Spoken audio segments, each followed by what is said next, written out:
and a warm welcome to the deep dive into harm reduction strategy session. I am so excited to welcome you into this space. My name is Sendri Malenkov, and my pronouns are she and her. I am the program coordinator at Courage to Act.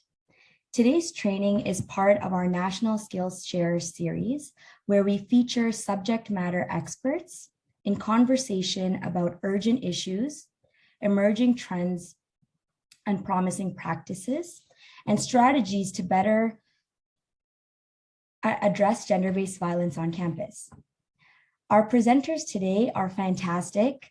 They are the authors of the toolkit, A Comprehensive Guide to Campus Gender-Based Violence Complaints, upon which this training is based. Please note that the Comprehensive Guide to Campus Gender-Based Violence Complaints is now freely available for download on the Courage to Act Knowledge Center website. So please download a copy, share it with everyone. It's a great resource, and you can visit our Knowledge Center online and take a look. Before we begin, a quick note on language and accessibility. Attendees can view live captions for this session by clicking on the link in the chat box. You can also listen to this session in French by selecting the French language channel using the interpretation menu. Today's session is also being recorded and will be available on our website along with the transcript. So to tell you a little bit more about Possibility Seeds leads the Courage to Act project. We are a Canadian social purpose enterprise specializing in project management and policy development. We work alongside our clients to create, connect, and cultivate gender justice. Our team has over 20 years of broad experience working with communities, governments, labor organizations, public and private institutions. Courage to Act is a multi-year national initiative to address and prevent gender-based violence on post-secondary campuses in Canada. It builds on the key recommendations within the Possibility Seeds Vital Report, Courage to Act, developing a national framework to address and prevent gender-based violence at post-secondary institutions. Our project is the first national collaborative of its kind, and it brings together over 170 experts, advocates, and thought leaders from across Canada to address gender-based violence on campus. I also wanted to take a moment to acknowledge our funders. Our project is made possible through generous support and funding from the Department for Women and Gender Equality, or WAGE, Federal Government of Canada. As we begin today's session, I wanted to take the time to acknowledge that this work is taking place on and across the traditional territories of many Indigenous nations. We recognize that gender-based violence is just one form of violence caused by colonization to marginalize and dispossess Indigenous peoples from their lands and waters. Our project really strives to honor this truth as we move towards decolonizing this work and actualizing justice for missing, murdered Indigenous women and girls across the country. We also recognize that doing this work can be really challenging. So many of us may have our own experience of survivorship and of supporting those we love and care about who have experienced gender-based violence. So today I'm just going to remind you, as a gentle, tender reminder here, to be attentive to your well-being as we engage in these difficult conversations. You can visit the self-care section on our Skills Share page on our website to Courage to Act, or visit our self-care room by visiting the link in the chat. Before I introduce our speakers today, a brief note on the format. You are invited to enter any of the questions that come up throughout the presentation in the question and box that you see below at the bottom of your Zoom screen, and we will pose these to our presenters at the end of the webinar. The question and answer will happen in the last 40 minutes of our webinar. We will try to engage with as many questions as we can in the time that we have together today. At the end of this session, you will find a link to an evaluation form. We'd be very grateful if you take a few minutes to share your feedback, as it really helps us improve. This form is actually anonymous. And so following the session, we will also email you a copy of the evaluation form and a link to the recording so you can view it again and share it with your networks. So without further ado, I am excited to introduce you to our speakers today. Our first speaker we have is Zanab Jafry.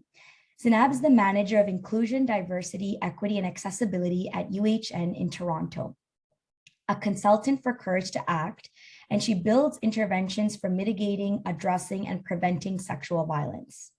Welcome, Zanab. Secondly, we have here today Deborah Eerkes, is the Director, Student Conduct and Accountability at the University of Alberta, and co-leads of the Courage to Act Reporting, Investigation, and Adjudication Working Group. And lastly, we have Britney Costa. Britney is a research and policy analyst for the Ontario Undergraduate Student Alliance and co-lead of the Courage to Act Reporting, Investigations, and Adjudication Working Group. I'm so excited to turn it to our speakers now. Thank you. Hi, everyone. This is a quick summary of our session outline for today. We'll begin by offering an introduction to harm reduction in the context of sexual violence complaints processes at post-secondary institutions and why this makes up such an important component of our guide. For those of you who are perhaps just joining us in our series or haven't had the opportunity to watch the introductory training yet, our guide to assembling campus investigations processes is comprised of 3 components: procedural fairness, trauma-informed care, and harm reduction. Throughout the guide, we discuss how these 3 principles link together and actually support one another in their end goals. Following the intro to harm reduction in the context of Canadian post-secondary institutions, Britney is going to discuss how harm reduction and trauma-informed care work in sequence together and the role both play in complaints processes. Deb is going to follow up with how harm reduction actually enhances procedural fairness during the investigative phase of the complaints process. A big component of our guide has to do with the mitigation of risk for all parties, including the institution. So we'll be touching upon this as well.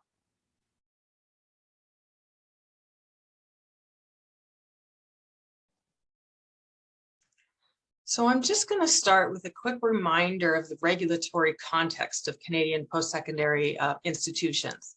Campus gender-based violence complaints exist in the nexus of federal and provincial laws on human rights, privacy, and occupational health. But they're also affected by intersecting post-secondary policies and procedures, by collective agreements, rights and responsibilities documents, professional and other codes of conduct, and institutional commitment statements, for example, on equity, diversity, and inclusion, or on decolonization. At times, these elements do exist in tension. For example, it's not clear how to reconcile a complainant's human right to be informed about an outcome of a complaint with the respondent's right to privacy. So you can read more about that in the unsettled questions section of the guide. But we can't let our compliance with one mean that we're ignoring another. We have to figure it out because none of it is optional.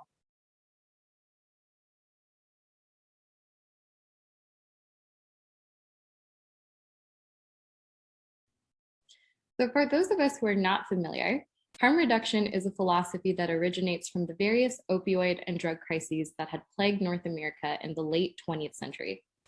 It is a term that came into existence when support workers decided to reframe their approach to helping people struggling with drug abuse. Traditional policies to manage substance abuse at the time were hyper-focused on criminalization, and in some eras, the elimination of substances that were causing these epidemic levels of overdoses and deaths. Practitioners from across the field could see that this strategy had been failing for many decades and was not, at the end of the day, saving lives or reducing the chances of people overdosing. For those practitioners, their priorities were less concerned with anti-drug legislation or putting people in prison or applying penalties to drug users, and more aligned with reducing overall overdoses and deaths. From this set of priorities rose the practice that we now refer to as harm reduction. Harm reduction as a philosophy recognizes that substance use and users are a part of our world and that we will encounter both substances and substance users in our everyday life. Instead of imagining an idyllic and unrealistic world absent and prohibitive of drugs and substances, harm reduction practitioners instead choose to reduce the harm associated with drug use. Instead of focusing on the elimination of drug use, they focus on how people can use drugs safely. They accomplish this by modes of decriminalizing drug use behavior and applying interventions such as clean needle programs.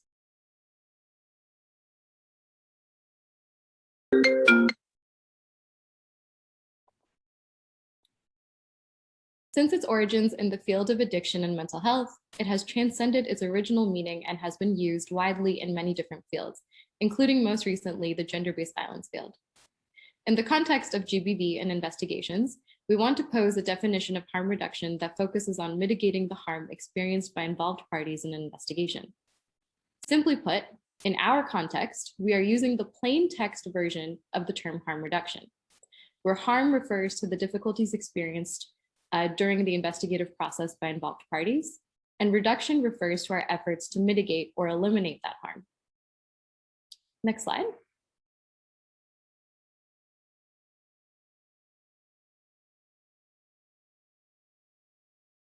Now, these difficulties may have existed before the investigative process was launched, or they could come up during the complaints process itself. Our guide is making the argument that PSIs should employ this philosophy throughout the investigation and beyond to reduce harm as it arises. In short, it is a commitment to addressing and mitigating harm as it comes up during the complaints process. In our introductory training, Britney discusses how being trauma-informed as an institution doesn't necessarily mean it's our job to heal trauma, but it is our job to be mindful of it and to try to prevent it whenever possible. Similarly, it is our responsibility as an institution to manage GBV responsibly when it arises and to reduce inevitable harm as much as possible.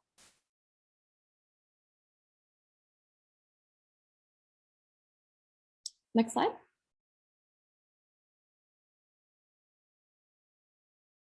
I'd like to take a moment to talk about how I came to this realization that we need a harm reduction philosophy within Canadian PSIs, because it didn't happen overnight. So I'll share my personal history with this work and how this all came to be. I've worked within 2 post-secondary institutions in Southern Ontario my entire adult life. And when I first began doing GBV work in universities, I was almost entirely concerned with policy, perfecting policies and enforcing policies in hopes that a strong enough penalty and investigative process would solve this epidemic of GBV across campuses. But it wasn't until I actually became a sexual violence advocate and systems navigator that I realized how little policies and decisions made by way of investigations actually do to serve survivors of GBV. I've noticed some patterns in the way that GBV is dealt with when it arises on campus. First and foremost, I can confidently say that in my experience, majority of GBV investigations did not result in material changes of the survivor's reality following the trauma they experienced. I'll ask Britney to switch to the next slide just for a second. When I visualize the impacts of a single incident of GBV, I imagine it as an interruption in the course of someone's multidimensional life. The single acute interruption leads to a cascade of many other negative impacts. We have primary or immediate impacts like physical trauma, emotional trauma, which leads ultimately to things like injury, disability, and mental health impacts.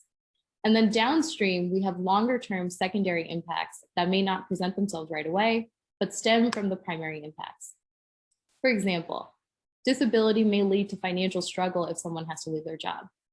Mental health and emotional trauma may impact people's academic trajectory. So they may have to prolong their degree or drop out for a little while. All of these things would have financial impacts as well, and would trigger other impacts like losing out on career opportunities or entering the workforce later than everybody else. Now, without intervention, this cascade would just continue, and each trigger would exacerbate the already impacted conditions of the survivor's life. And the biggest realization for me was that investigations and complaints processes and policies were not actually putting a stop to the cascade. The policy and complaints process was totally ineffective in hindering this cascade from going on for another few levels. And I'll just ask Britney to switch to the next slide. And this is because policies and investigation processes as they currently exist in North America are not actually concerned with stopping this cascade. In fact, I would wager that most institutions do not see recovering the lost potential of its students harmed by GBV as one of its responsibilities. From my experience, the main purpose of these policies is to determine, through fact-finding, quote unquote, whether or not a code of conduct or standard was violated. If it was violated, then you get a sanction. If it was not, we go back in time and pretend that this never even happened. At no point is the investigation seeking to reverse or rectify some of the downstream harm that has befallen the survivor in the days that have passed since the original incident. If, for example, a survivor experiences financial difficulties following GBV, an investigation doesn't address that. If it was an academic impact, the investigation doesn't address this. If it was an emotional or psychological impact, the investigation doesn't address this and can't address this because by design, the investigation is concerned with the wording of the policy and not the human impacts of the survivor. And so the accountability of the respondent is not to the person they've harmed, but to the code or policy provision that says they cannot commit gender-based violence. And this forms my third most issue with what I was seeing unfold in my workplaces. Simply put, these processes had nothing at all to do with accountability or inspiring accountability and behavior change within a respondent. So it begs the question, who do these offices benefit and who do these investigations benefit? The survivor, even after a lengthy investigation, does not benefit because all of those impacts from the cascade are still happening, whether or not there are findings in the case. And the respondent does not benefit in the sense that the respondent is not given the opportunity to better themselves or reflect on their actions because their accountability is not positioned towards the survivor, but to the provision of a student code of conduct or policy. And so it's these gaps and the desire to make these investigations beneficial for people who have been harmed that have led us to develop a guide rooted in harm reduction. We wanted to create a process that had room to bring about material changes for survivors and inspire accountability for respondents. I'll pass it over to Deb for the next slide. Thank you, Zanab. And like Zanab, I came to this over time, this concept. I started my career in ombuds, working with complainants and respondents in campus complaints processes. And my training instilled the notion that procedural fairness is a list of rights for the respondent. And if we got that right, everything else would fall into line. I saw the damage it did with the students who came to me for help, most of whom were respondents. So I assumed it must have been because the decision makers were not doing procedural fairness right. Then I moved to a decision maker role, and I was going to double down on procedural fairness to improve the experience for everyone. So when I worked with respondents and they brought their criminal defense lawyers, I was extra careful to make sure they understood their rights and that I stuck to the letter of the law. The strange thing was it did not improve their experience. Everyone involved experienced some form of harm. Respondents, the ones who were supposed to benefit from procedural fairness, were really treated like criminals. And even in those cases where the respondent started out with what I would call a restorative impulse, that is, their immediate reaction was to feel or take responsibility and a desire to apologize or otherwise try to make things right, that impulse was quickly quashed by parents or advisors who warned them not to admit any culpability or to apologize. They tended to feel more aggrieved the further we got into the processes, some of them threatening lawsuits, others retreating into mental health crises. I also worked with more complainants than I had previously. And by the time I met with them, they had already been through a lengthy investigation, and many had also sought academic or other accommodations at that point as well, with varying levels of success. If not being subjected to disbelief or victim blaming questions and attitudes, they were completely excluded from the process. They were forced to withstand criminal court-like procedures without any of the protections they would have had in court. They had untrained decision makers asking them blaming questions and with allowing aggressive treatment by defense lawyers who were treating them like they were on trial. They were subject to decisions made without appropriate training or knowledge, and they received very little information or support, even though at my institution we had a world-class sexual assault center. The center was marginalized and kept away from the complaints process as well because support for survivors was seen as an impediment to procedural fairness for respondents. After time, it was hard not to see that the harm to complainants in the process rivaled or exceeded the harm of the initial violation, the thing that the process was supposed to resolve. And then there was the effect on me and the others who worked in the area. We all have cases we still can't get out of our minds. I have a handful that still haunt me decades later. For me, it was my role in the way parties were treated and the harm it did to them. Even though I was trying to do better, I was complicit in the system that caused so much unnecessary harm. And it wasn't easy to see that from the inside.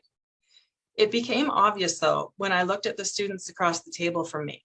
I felt like being an unbiased decision maker had to somehow make me less human. And it became harder and harder over the years to reconcile my values with my work.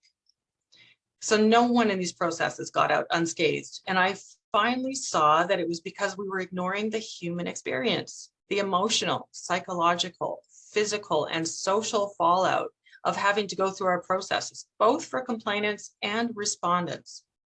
For me, having witnessed the damage we left in our wake, I absolutely agreed when Zanab raised harm reduction as a foundational standard in its own right.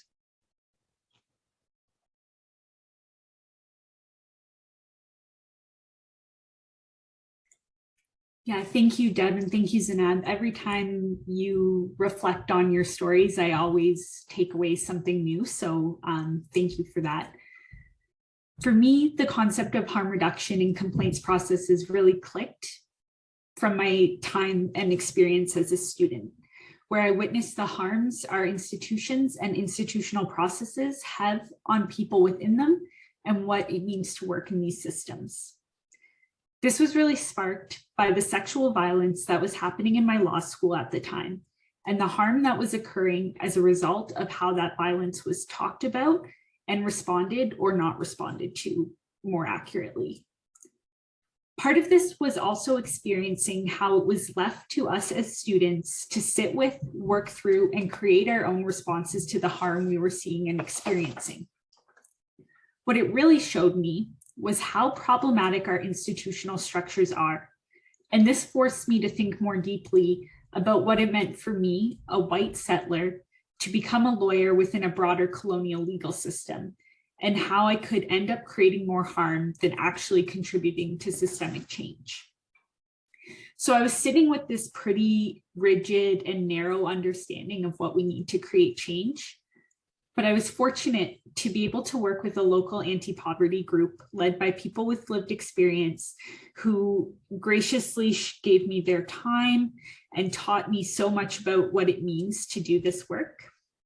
They reminded me that as much as we are working towards a better system and eliminating harm, we still have to live and work within the system that exists now and address that harm that we're experiencing.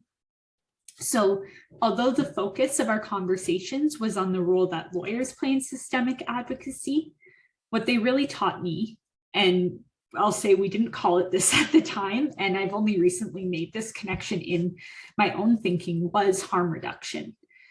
So they allowed me to think more critically about how we actually have to engage with flawed and harmful systems and processes to make them safer, and that this work doesn't have to legitimize these systems so long as we're also working to dismantle them. So when I reflect back on that now, with my deeper understanding of harm reduction, thanks to all the learning I've done and the teachings of Zanab, she really brought this to life for me, has solidified how we can acknowledge that complaints processes are inherently harmful and work to build alternatives, while at the same time ensuring that complaints processes are safer for those involved. So as you can see from all of our stories, much of our understanding comes from witnessing or experiencing harm from institutional structures. But we want to know more about where you're coming from. What are some examples of harm reduction, or excuse me, what are some examples of harm you have witnessed or experienced while engaging in formal processes at your institution? And we'll pause here for you to reflect. And if you want to share, please feel free to add your examples in the chat.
You have something in the chat, other colleagues questioning the validity of the disclosures and need for accommodations.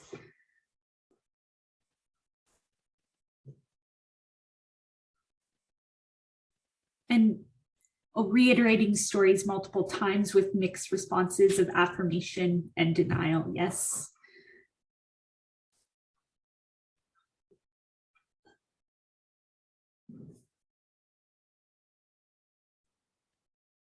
Investigators who don't even know the contours of the law and not acknowledging other factors at play for respondents, such as mental health or family crises. Yes. So as you can see, there's probably countless examples that you can reflect on. So I'm going to pass it back over to Zanab and keep reflecting on this question because it'll be important as we go through.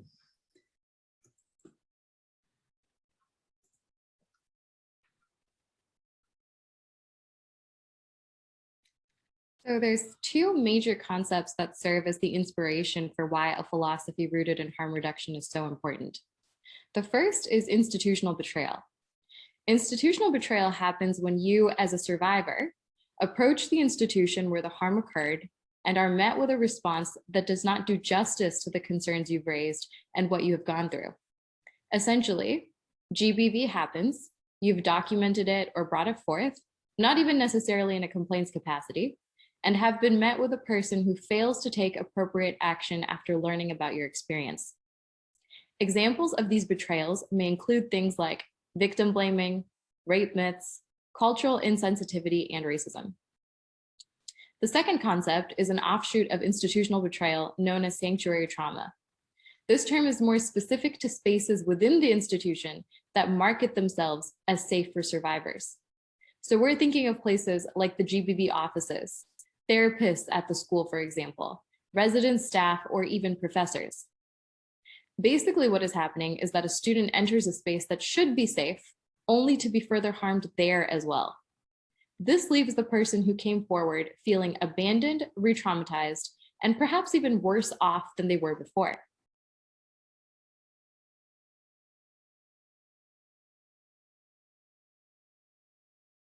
To further visualize what sanctuary trauma can look like, I wanted to pull from Elaine Craig's book called Putting Trials on Trial, where a survivor is discussing her experience with the criminal justice system. She indicates here that the process of coming forward and going through the complaint itself was actually even more traumatizing than the incident that brought her there. This is huge and indicates how clearly we have failed people affected by sexual violence at the highest level. If the laws and people meant to help guide you through or rectify GBV are causing you more pain, then it's a very bleak outlook for those people whose lives have been affected by GBV. Institutional trauma and sanctuary trauma is experienced by people in the criminal justice system all the time because, unsurprisingly, the criminal justice system is unfit to deal with incidents of GBV. GBV is a spectrum of varying forms of abuses of power, and the criminal justice system is not capable of making decisions where an individual's experience, personal experience, forms the brunt of the evidence. The criminal justice system is fantastic at determining loss of money or damage to property, but is not good at delivering appropriate responses to sexual violence, which is a uniquely personal crime. Now, you might be thinking that this is the criminal justice system, which is not the same as an institutional process.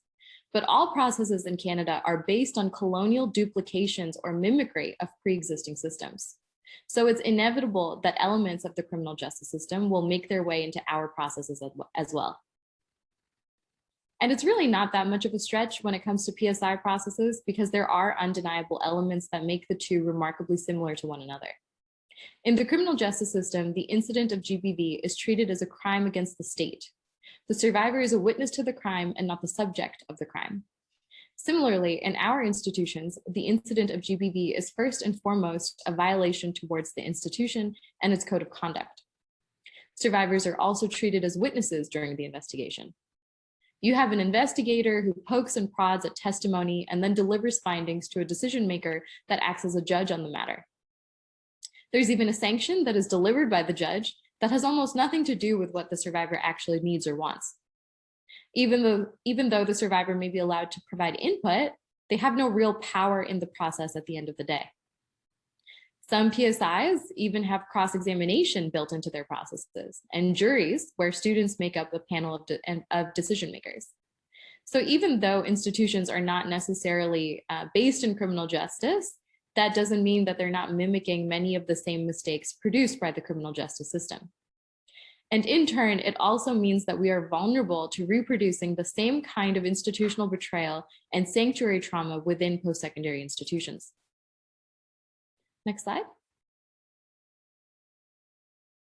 To explore institutional betrayal further, we can pull from a recent example that is unfolding pretty much before our eyes at Harvard University with 3 Title IX complainants.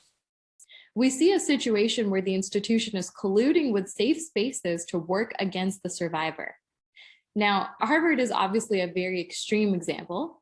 In this case, the institution actually sought input from therapists who shared secrets of survivors to benefit the institution's strategic moves against them. This is a conspiratorial but very clear example of sanctuary trauma and institutional betrayal. And while this may seem extreme, micro versions of what is happening at Harvard happen in our PSIs every day. It's possible that this exact situation is actually happening and we just don't know about it yet.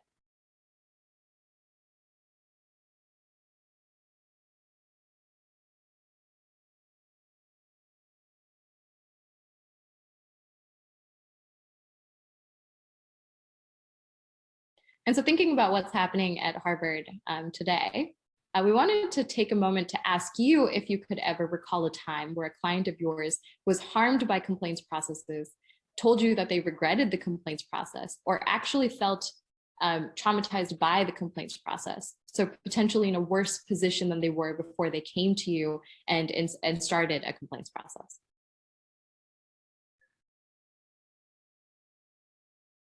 And of course, you're welcome to enter your answers into the chat.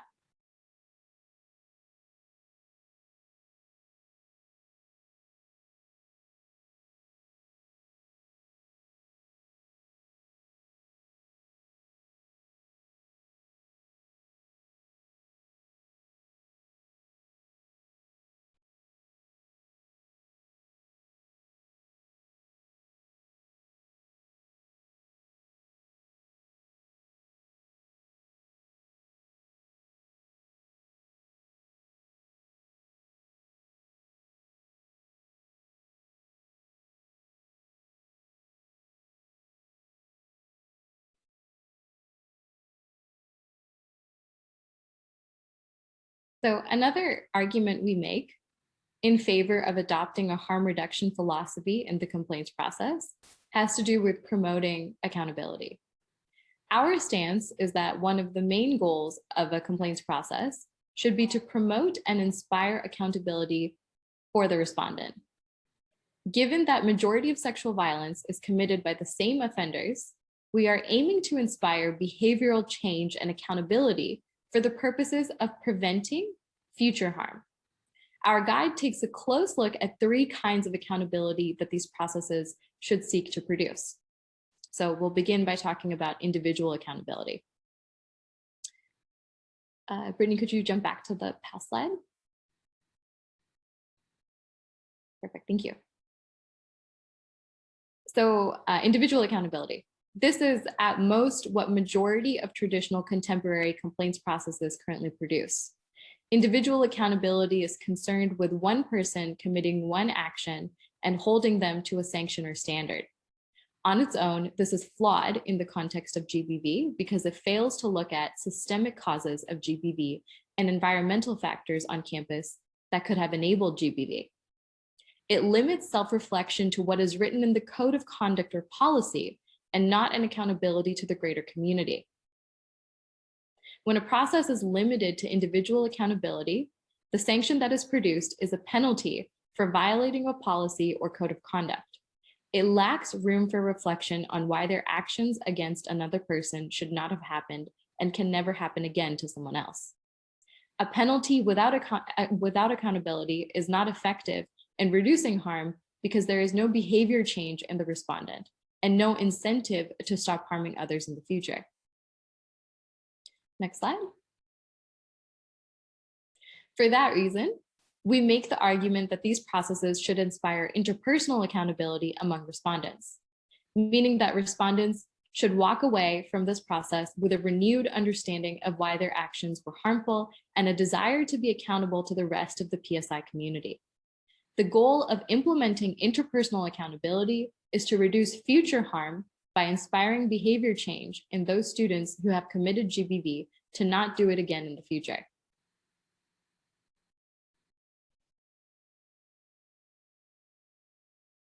Finally, complaints processes must also produce institutional accountability, in that each instance of gender-based violence and gender-based violence investigations should lead to a review of the systemic factors that allow gender-based violence to take place. Just thinking back to a few months ago, we had a situation at Western where over 30+ respondents were named in separate investigations at the same residential compound. The situation was obviously dire and of course horrifying, and there were hundreds of stories about it in the news.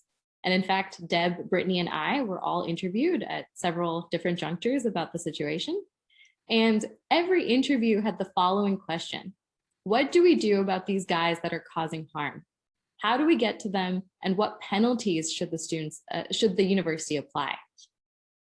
So basically the questions were all concerned with individual accountability. And I don't want to speak on behalf of Brittany and Deb, but to me, they all seemed a bit disappointed when we didn't necessarily jump at the chance to promote a very harsh or punitive penalty. Instead, the three of us were more interested in exploring the systemic causes that may have enabled gender-based violence to occur on such a massive scale. When you have 30 people committing very similar acts of sexual violence in the same place, you have to start taking a hard look at the environment that those assaults took place in. You have to ask questions like, what is the culture of this residence? What kind of supervision is there? Is alcohol a factor? Are drugs a factor? Is reputation of the residence hall or stigma a factor? And this isn't to say that penalties are not important, but remember, our goal is to prevent future harm. And if that's our goal, and you've got this many respondents in one area, we're way more interested in learning about the area than the respondents. And this is because you can dole out 30 penalties, but if you don't address the environmental causes of GBV in the residence hall, you'll find yourself in the same spot next year with potentially similar stories happening over and over again. I'll pass it over to Brittany now, who will expand further on the connection between institutional accountability and trauma-informed practices.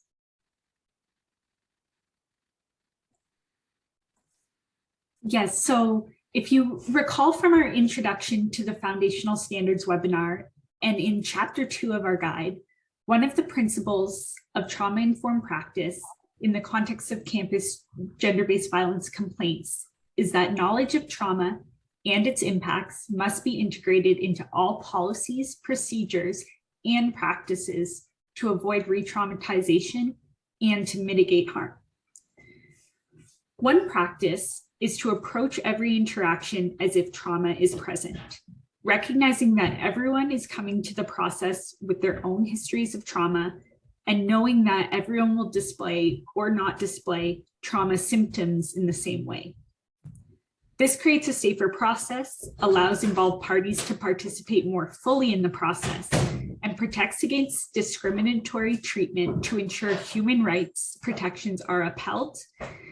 In other words, this trauma-informed approach mitigates the harm inherent in the complaints process by accounting for safety, full participation, and respecting human rights. It's also important to understand that trauma-informed practice is harm reduction. Although they are different, trauma-informed practice prevents harm, while harm reduction mitigates harm as it arises. By applying trauma-informed practices, you are practicing harm reduction. So it's this understanding of the relationship between trauma-informed practice and harm reduction that tells us the importance of trauma-informed practices in realizing institutional accountability.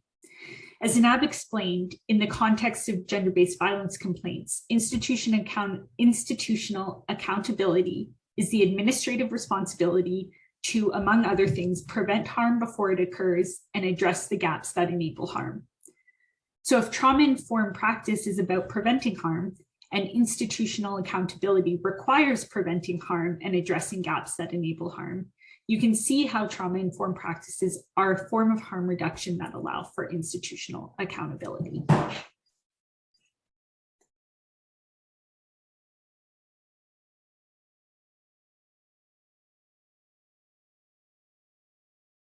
Oh, sorry. Another foundational argument we make in favor of harm reduction is that it benefits everyone. It benefits the survivor because it allows room for material outcomes and interventions throughout the process, which is a traditionally new concept for complaints processes. It benefits the respondent in the sense that the respondent is offered room to reflect on their actions and achieve personal growth as the investigation unfolds. But it also benefits the institution by acting as a mitigating factor for institutional risk. Harm reduction is a natural risk mitigator in the following ways. It enhances the investigative process by making the environment safer for both respondents and complainants to offer testimony. Testimony is the most important evidence in these cases because often physical evidence like photo or video is not available. Therefore, the balance of probabilities is usually determined purely on the basis of the verbal retelling of events from the involved parties, complainants, respondents, and witnesses. And if parties don't feel safe, or if they are experiencing adverse effects from the GBV or from the investigation, they're not able to participate in the investigation to the best of their ability. So we're holding them back in a sense. Think about it this way. Think about how hard it would be to recount some of the most difficult and crucial moments of your life to a stranger. Now think about doing this in an environment where you're uncomfortable or distracted by academic pressure, or thinking about your financial struggles, or battling depression and PTSD symptomatology. Those factors, if you can recall our downward stream of negative impacts, make it that much more difficult to offer a coherent retelling of those events. And if that testimony or retelling is flawed, then the investigation is flawed. Implementing harm reduction in this process seeks to remove factors from the environment that are having an adverse effect on the people offering testimony. And because of this, the testimony and resulting investigation is enhanced. When the investigative process is optimized, there's less of a chance that you're missing pieces of the full picture and less of a chance that there will be procedural errors in the final report that is produced. I'll ask Britney now to speak about how trauma can affect testimony from the complainant and respondent, also witnesses. And Deb is going to follow up with the importance of getting verbal evidence in the form of testimony during PSI complaints processes.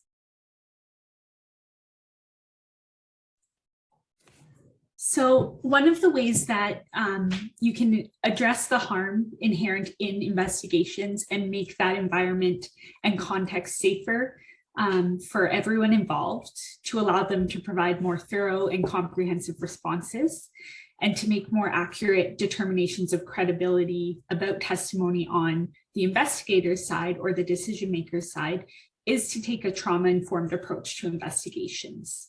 So trauma-informed investigations account for trauma's impact on memory and the ability to communicate. And it also challenges biases that compromise the integrity of the investigation. So why do we need trauma-informed investigations? And it's because of the impact that trauma has on all parties involved. As we touched on in our introductory training, and we go into in more detail in the guide, a traumatic event triggers a person's defense circuitry in their brain, which results in automatic responses or behaviors, and also their brain being flooded with stress hormones that impact their memory. When this happens, the information they encode in their memory may therefore not be the information that you would consider central to the investigation. They may not be able to provide a cohesive story and tell you who, what, where, when, and how the incident occurred, because their brain didn't consider these details central to their experience. It had more important things to focus on, like safety and survival.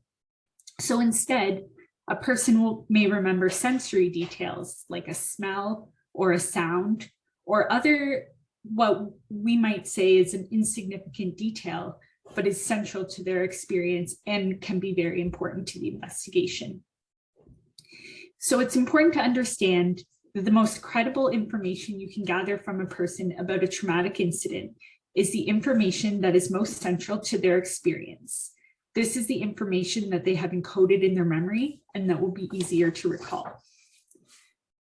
But it's also equally important to design an investigation to protect against potential triggers and account for unavoidable triggers that will impact a person's ability to recall or articulate information or memories, even when their experience of trauma is not connected to the case directly.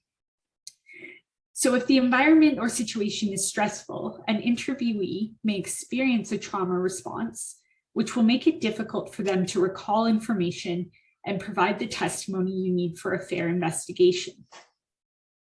I'll reiterate here that in addition to creating safe environments and using trauma-informed practices that account for the neurobiological impacts of trauma and the way that it affects memory, encoding, and recall, it's equally important to consider and account for the individual, social, cultural, historical, and institutional contexts that may be at play, as this will affect how a person engages with an investigation.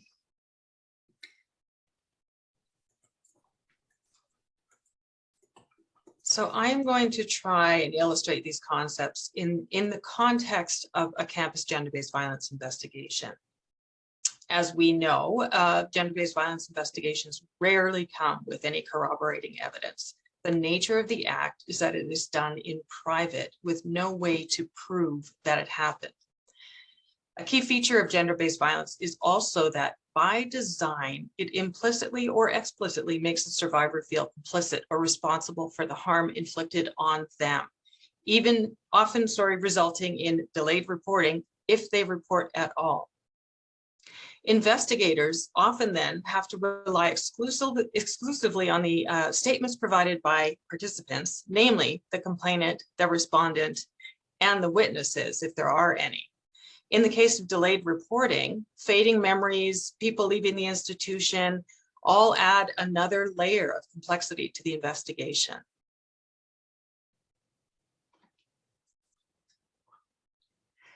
Each participant can experience harm in the investigative process. A complainant has to recount potentially traumatic event to a person or people they don't know in a process in which they have little control and few rights.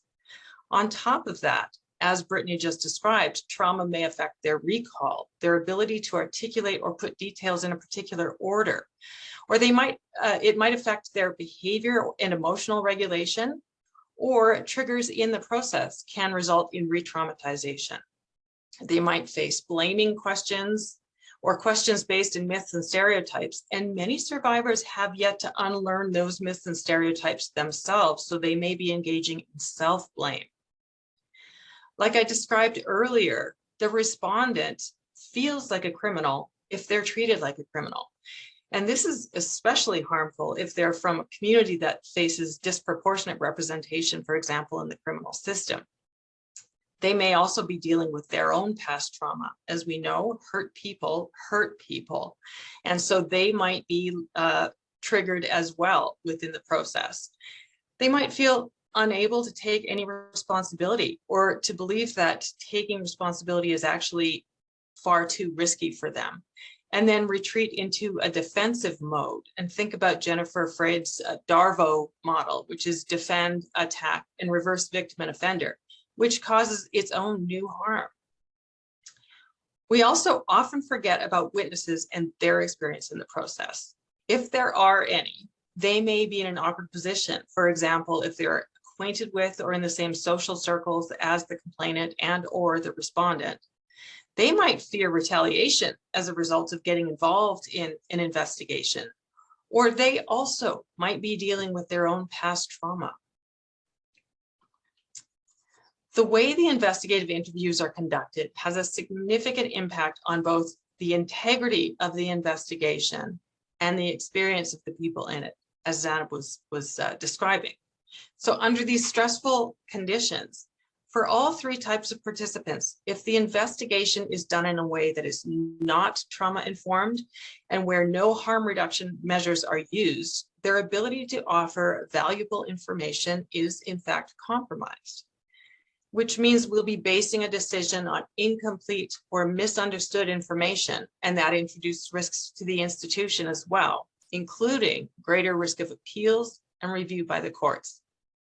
Plus, an investigation without thought to reducing harm negatively affects the experience of the complainant, the respondent, and or the witnesses, leaving them feeling somehow less than human.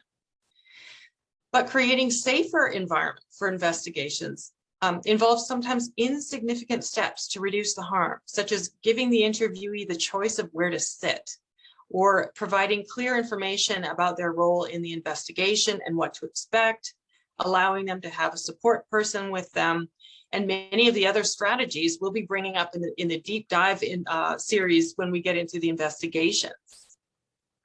An interviewee who feels safer and more comfortable will be able to engage with the process more fully and provide information that is both more reliable and more credible. And by the way, this also requires an investigator who is trained and skilled in trauma-informed investigations. It also leaves the participants with the feeling that they were heard, understood, and it gives them some modicum of control over their own experience, which is also a trauma-informed practice. They may in fact come through the process with less damage to their well-being, regardless of the outcome. And just to tie this all together, remember from the introductory training that procedural fairness involves the right to be heard and the right to an unbiased decision maker. When harm reduction measures, including trauma-informed practice, are in place for both the complainant and the respondent to participate more fully and more safely, their procedural fairness rights are also enhanced. There are fewer barriers to being heard, and the fact that they have equal consideration demonstrates an impartial process.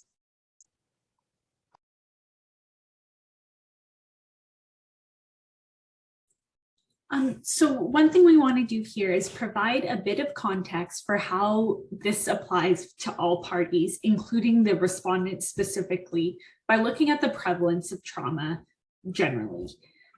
Evidence from the US tells us that nearly 3/4 of college students have experienced a traumatic event in their lifetime. While we don't have specific post-secondary data in the Canadian context, the prevalence rate of those who have experienced trauma in the Canadian population more broadly is similar at just over 3/4 of Canadians who have indicated that they've been exposed to a traumatic event in their lifetime. We also know that around 1/3 of Canadians experience some form of childhood maltreatment, which is itself an experience of trauma. This means that the likelihood that the person you are interviewing having experienced trauma, whether they are the complainant, the respondent, or witness, is very high. This becomes even clearer when we think about all the forms of trauma a person can experience and carry with them, whether it's from adverse childhood experiences like childhood abuse, trauma from systemic oppression, or racial, historical, or intergenerational trauma.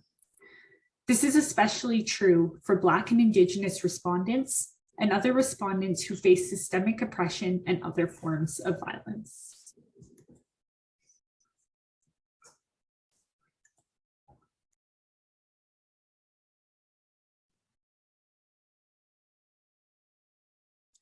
So in summary, the harm reduction strategies laid out in our guide seek to produce the following outcomes. They enhance investigations by mitigating trauma in the environment, result in material changes in the quality of life for the survivor, inspire accountability in the respondent with the hopes of preventing future harm, and they mitigate risk to the institution and the PSI community at large.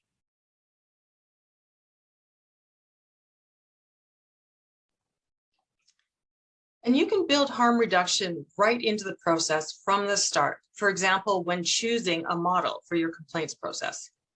In chapter 4 of the guide, we talk about building a process from the ground up. And one of the strategies to reduce harm while enhancing procedural fairness and trauma-informed practice, is to choose an investigative model over an adjudicative one. An investigative model affords the potential to build trust into a relationship between the interviewee and the investigator.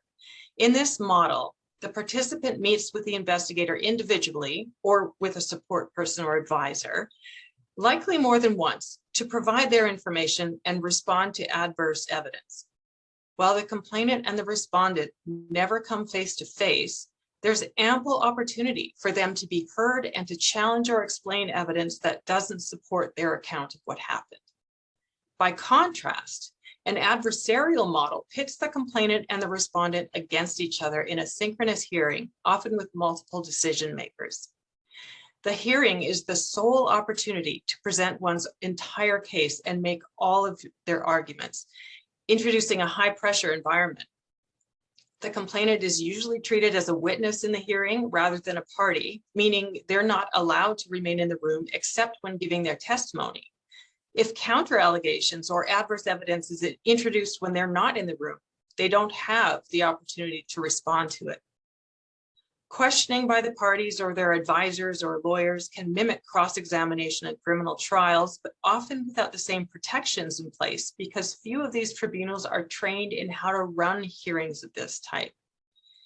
Hearings like this can leave the participants feeling traumatized, unable to properly articulate their thoughts, disrespected, and mistreated. In our research, we could find no evidence that an adversarial hearing enhanced fairness, but there were plenty of sources discussing the harm caused by in-person adversarial hearings. If you're not starting from scratch, you can build harm reduction into your policies and procedures and right into your practice, no matter what your role is in the process. Small actions have a big impact, even if they don't completely stop the harm in the process. Every little bit helps. For example, you could build into your policy the option for a complainant to pause or withdraw from the process. You could lay out expected timelines of the process in your policy. Both of these strategies reduce harm. You can reduce harm in your own practice by being aware of trauma and its effects, or by providing information both verbally and in writing, creating safer spaces for interactions with parties, or applying an intersectional lens to your interactions. Or you could provide options outside of the complaints process that might better meet the needs of those involved. Yes, exactly. And we have to be looking to alternatives to the complaints process by exploring non-adjudicative processes that reduce harm, are survivor-driven, and are culturally appropriate. These options need to be presented to complainants before they initiate the complaints process as equally legitimate pathways so that they can make an informed decision about the best path forward for them, which ultimately is the first step in your trauma-informed practice.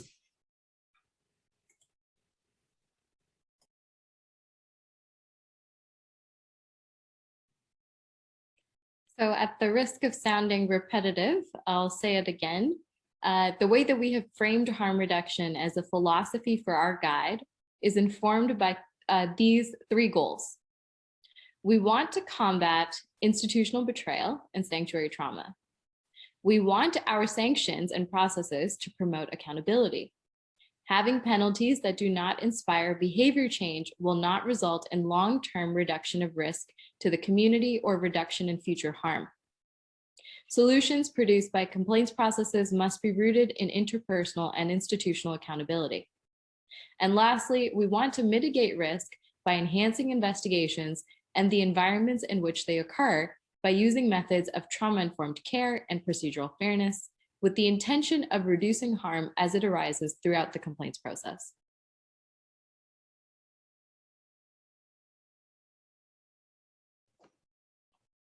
And I will also beat a drum that you've heard before.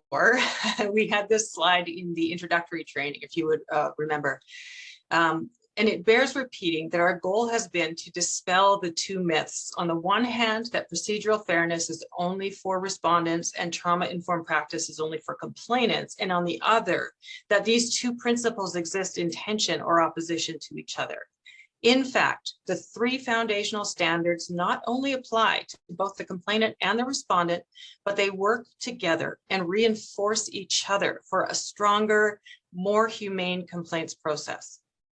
In that introductory training, we identified some of the commonalities between these standards. Things like transparency, avoiding myths and stereotypes, flexibility, communication, and risk mitigation.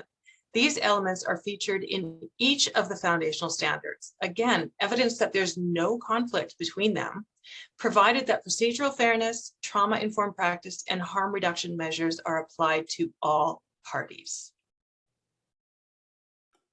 And for my turn to be a little repetitive, we also want to reiterate that these standards exist in a matrix of human rights and equity.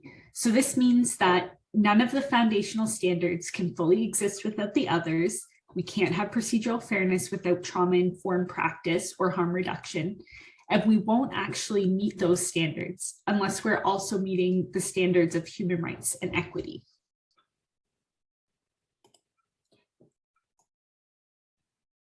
Everything we've talked about today is in section 1 of our, it's actually in it's the third chapter rather, of our comprehensive guide to campus GBV complaints, which includes chapters on each of the 3 standards along with the discussion on human rights and equity.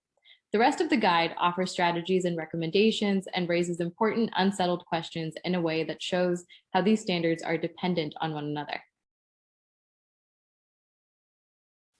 Next up, we've put together a deep dive series that builds on section 3 of the guide, which with each section looking at a specific step in the complaints process, from intake through to adjudication and appeal. We explore strategies for procedural fairness, trauma-informed practice, and harm reduction specific to each step.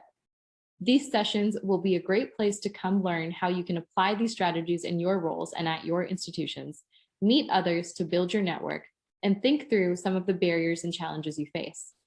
We hope you'll join us for the deep dives that are specific to your role in order to get the most out of the series. You can register for these sessions on the Courage to Act National Skillshare series page. Also coming up, more unsettled questions. So we have a section in the guide on unsettled questions, things where we don't have enough case law or good examples of what the right answer is to these questions. And we identified a few more questions, you can see them on the screen there, that we still need to work on. So we will be holding a couple of closed working sessions with experts using the same methodology that we used in those chapters in the guide. So be on the lookout for our call for experts. There will be an application process. I think the first one is coming out next month. And in these closed sessions, we'll examine the issue and work through potential resolutions or at least recommendations on how to handle these questions. In the end, we will come out with a white paper on each of these topics with those recommendations.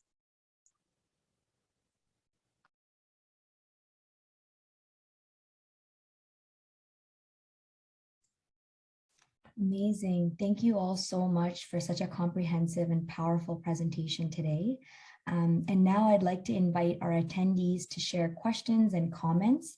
You can do so by typing these into the Q&A box at the bottom of your screen, and we'll give some folks some time to type out their questions. Thank you.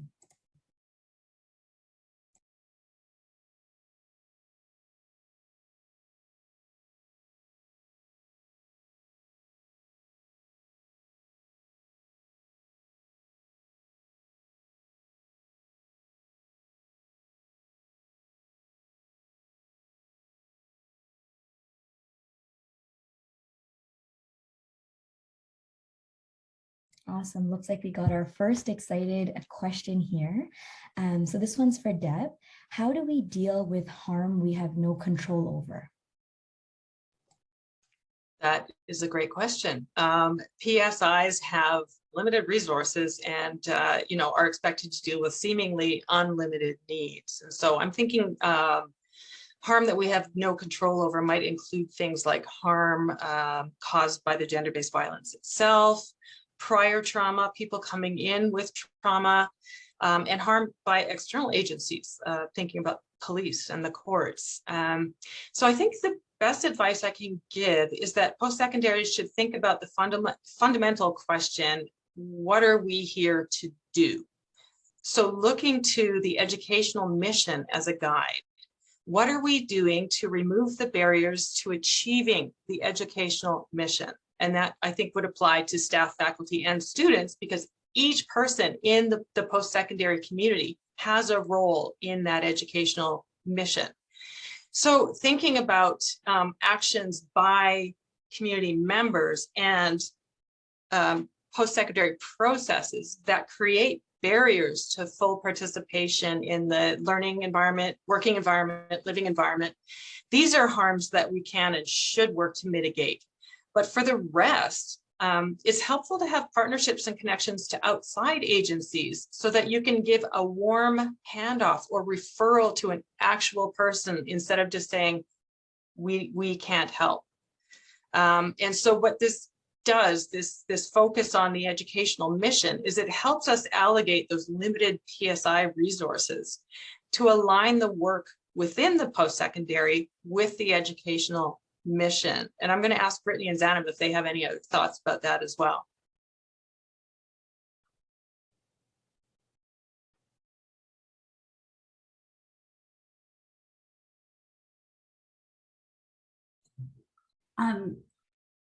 Oh, I'm just going to say, Deb, you said it beautifully. I don't have anything to add. Yeah, no, I also think you nailed it. And I think some of our other questions that I'm seeing pop up also might allow us to expand on that further. Yes, absolutely. And speaking of expanding on the questions, Zanab, looks like this one is for you. Where does our responsibility end when it comes to reducing harm? Yeah, it's a great question. And I have a very short answer. I think the responsibility exists as long as the resources exist. And I think that for institutions that are billion-dollar institutions that have the seemingly limitless financial funding to make things happen, that they have to put in place solutions for students who need them. I think the days of saying that we're hands off as institutions, or, it's not our job to coddle students or to support them through their trauma, I think those days are over, because we cannot both advertise GBV offices and boast about having a GBV policy without a commitment to actually supporting the people who are affected by these things, in particular racialized students, in particular newcomers, in particular people who have been affected by adverse events prior to entering the institution, and especially those students who are vulnerable in the sense that they're international students, they're living in a new country. We're inviting these people onto our campus. We're taking tens of thousands of dollars from them. We do have a responsibility to make things happen for them when they need it. So in my opinion, our stance is that the responsibility exists as long as the resources exist. And what that means is the responsibility always exists, because for one student, there is never going to be a situation where helping them is going to bankrupt or prohibit the functions of an institution. Wow, amazing response. As you can clearly see, the chat is on fire. And I wish I was able to unmute and snap while you were speaking, Zanab. That is absolutely very true and very powerful. Thank you for that response. We have one more question here, and it looks like maybe Britney can answer this if you feel comfortable, or all of the panelists can chime in. How do you encourage your organization to shift its thinking from the established colonized processes to harm reduction, recognizing key stakeholders are too reluctant to this change or hesitant? Yes, that's a very good question and a very complicated one. I think one piece that I can that comes to mind when I'm thinking about stakeholders and institutions who are reluctant to change and are hesitant. For those who are really stuck on what's the bottom line, how their institution operates, the point that Zanab talked about today about risk mitigation and highlighting how harm reduction, trauma-informed practice, and procedural fairness are risk mitigation for the institution is one way to show how, you know, these taking up these standards and applying them to your processes is good for the institution if no one else. So while it's good, we promote it as something that should be done because it's good in and of itself. The fact that institutions may not be thinking that way, that's one way to frame it. But Deb and Zanab, I feel like you might also have some thoughts on this one. I'll definitely encourage Deb to respond to that, but Brittany, I do think that you nailed the main piece, which is that institutions are, again, because we live in Canada, because we live in North America, we are really married to the idea of reproducing the systems that already exist and that govern this nation, essentially. So we do want to be hands-off like the criminal justice system. We do want to produce very minimalist systems where we're just checking off you know, the absolute bare minimum and moving on for the purposes of risk mitigation. But it's a terrible risk mitigation process. We can see this with the stories that are coming out. We see this with the situation that just occurred at Western, and you know, every couple of weeks that happens at PSIs. Clearly, the strategy that institutions have taken with being resistant to applying these kind of principles is not working. If it was working, we wouldn't have these stories and we wouldn't be having this conversation today. Clearly, it's not working. So it's time to try something that might just work. So I think that's another way that you might want to pose it to your institutions. Try something that might work, because what you're doing is not that great. Yeah, I love that answer too. And I think also, you know, we had the Truth and Reconciliation Commission come across Canada. We had post-secondaries across the country make commitments to decolonization, to indigenization. I would not be shy about reminding them that those commitments are there. They were public, they're on paper. We also have the recommendations in the Murdered and Missing Indigenous Women and Girls report. So this gives us a map. This is not rocket science, this is resistance to change. And I think what we just need to do is keep chipping away at it. You know, find the allies, make noise, quite frankly, I think is what has to happen. Absolutely. Thank you all so much. I think what I'm walking away with is, you know, the fact that we are here to make noise and that we're not sitting with what we have in our institutions right now, because it's not enough and we need to do better. So a big thank you to Courage to Act's Reporting, Investigations, and Adjudication Working Group for sharing your knowledge and expertise with us today. Their guide is available for download on the Courage to Act Knowledge Center webpage, so please download it and please share it with your networks. I also wanted to take a moment to thank our attendees for joining us and sharing with us today. We appreciate and take inspiration from your commitment to addressing and preventing gender-based violence on our campus. We're really lucky to be able to work alongside each and every one of you. Thank you for joining us today, and a kind reminder to please complete the evaluation form. And we hope that you take good care, and bye for now.